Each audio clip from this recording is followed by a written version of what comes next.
Unfortunately, these days, kids who are dimmer than the backwoods of Georgia have bought into controlled opposition assets such as Billy C., who babble about Atlantis. And what I'm getting at here is, our masters have seeded adult fairy tales to the internet, sensational stories that people find interesting, and they repeat them as although they were fact. When in fact, they are not factual whatsoever, by and large. Most of you might have scoffed, most of you might have your feelings hurt because you want to believe. You want to believe in the sensational adult fairy tales.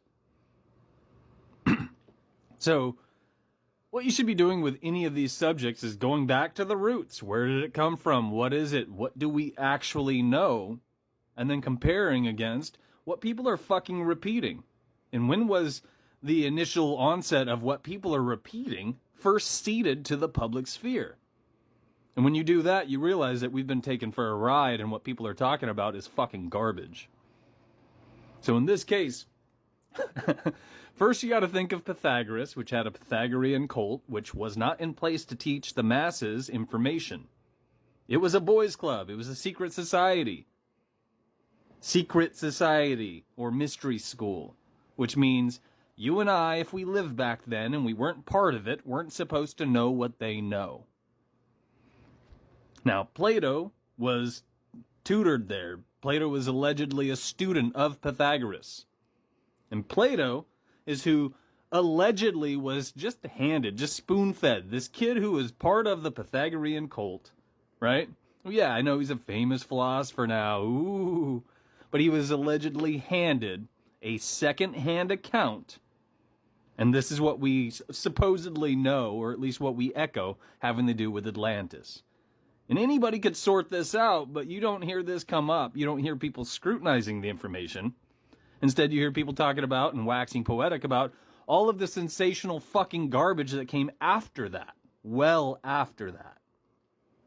Now, in the second-hand account, we aren't told what Billy Carson repeats. He says, Thoth the Atlantean, and Atlantis founded Egypt, and a bunch of other flowery shit that usually spins off into space propaganda and alien propaganda, by and large. Because it's an agenda. It's propaganda. All we know is allegedly a second-hand account was handed to Plato. And it doesn't detail most, if not, any of the fucking horseshit people rattled off. So I'm going to play this video. Manly P. Hall, or Manly Palmer Hall, he was a Freemason. He worked for our masters. He's controlled opposition. And he never teaches people grassroots approaches to how reality works. He doesn't. He gave a lot of lectures. He left some stuff in print. You could look up the secret teachings of all ages. You're going to see a lot of archetypes that are recirculated. You see kids doing this today with, the two kids who have the Hearth book, who shop around essentially a Wikipedia search or a superficial Google search. And people are wowed by this because most people are below average and never fucking looked into any of this. So they're easily taken in. And this is where our masters get you. Say some of that information is corrupted, you wouldn't know because you've never looked into anything. So you find this interesting and you run with it. Now, the real kicker is, if you've never torn down the information and built it up for yourself, you're never going to see some of the stuff that you'll never find in books, people will not know, and you don't see on the internet. There are deeper answers. There are nothing but answers to reality, but you don't hear them come up. I probably should play this fucking video before I run out of time. I rattle off all this disclaimer statement shit because most people haven't figured any of this out. Most people don't have a goddamn clue what's going on. They're not cooking with fire, and that's the problem. Which means they're led astray. And then they lead other people astray. Hey, look at all this shit that I'm painting on the wall with. Isn't it great? You should do it too. And people do. That's what the internet is. It's a fucking slush pile. Look at your feed. That's where you're spoon-fed garbage. Now, the word Atlantis, or its root, is not Egyptian, and it is not Greek. No one seems to be able to trace the origin of the name. It appears on two very important phases of ancient mythology. Atlantis, and Atlas, and the root is ATL, Atal.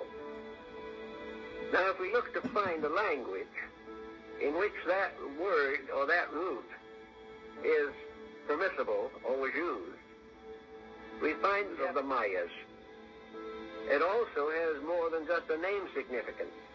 Its glyph or its symbol is a deluge. This particular deluge is marked in the glyphs of the people.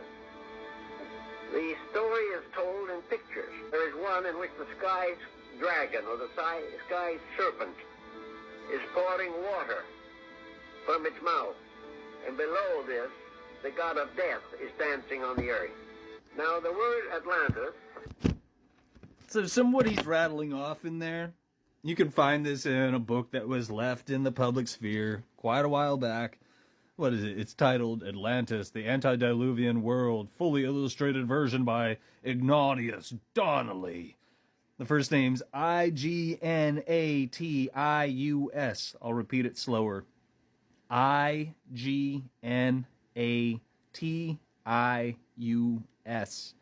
And the last name is Donnelly with two N's, two L's.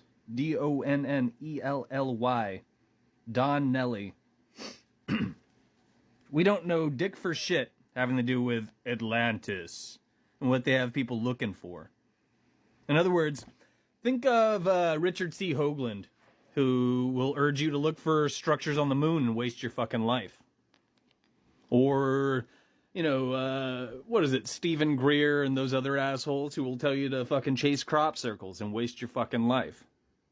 Our masters have kids doing this right now with Tartaria and the mud flood. It's a fucking rabbit hole. It's propaganda. It's nonsense. It doesn't reflect reality. It means nothing. It goes nowhere, and it is fuck all. And you will waste your time and energy looking for it. Here's another example. Have you ever heard of professional protesters?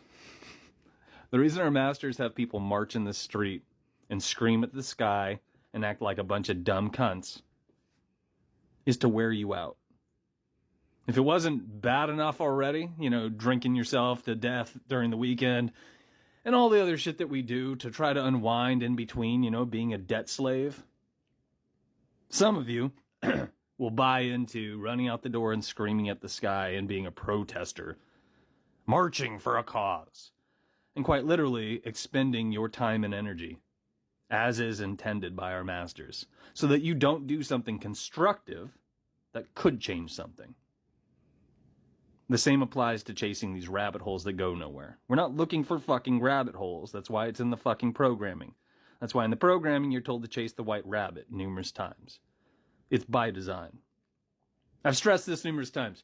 We're looking for roots that reflect the branches because reality, by and large, not unlike your face and everything you could probably fucking think of, is symmetrical. There's a mirror and a reflection, so to speak. This also touches on why I've said this numerous times. Light has no fucking speed, but most people repeat it. Because most people were easily taken in by one of these fucking rabbit holes. One of these propaganda campaigns. Sensational adult fairy tales that people were too stupid to scrutinize. Well, that was a poor way to put it. They were so stupid they did not scrutinize the information. Instead, they bought into it instead of looking into it. Pardon me. I was looking at my boiling water thinking, God damn it, I want to make some tea. All right. Where was I at? People don't have a clue what's going on, and that's the fucking problem. And if they did, you and I would be better off, but we're not. Instead, things are just fucking falling apart and getting worse. And some people see that, but they don't understand how to change that.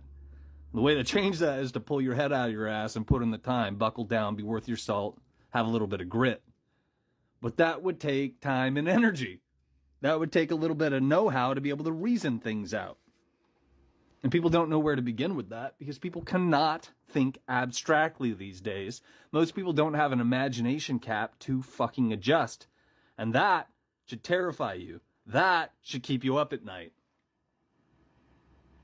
And meanwhile, people are just going to keep circulating this shit. The reason we don't have any answers to where the name of Atlantis came from is it's some made-up shit that was a second-hand account allegedly handed to fucking Plato. But what do I know?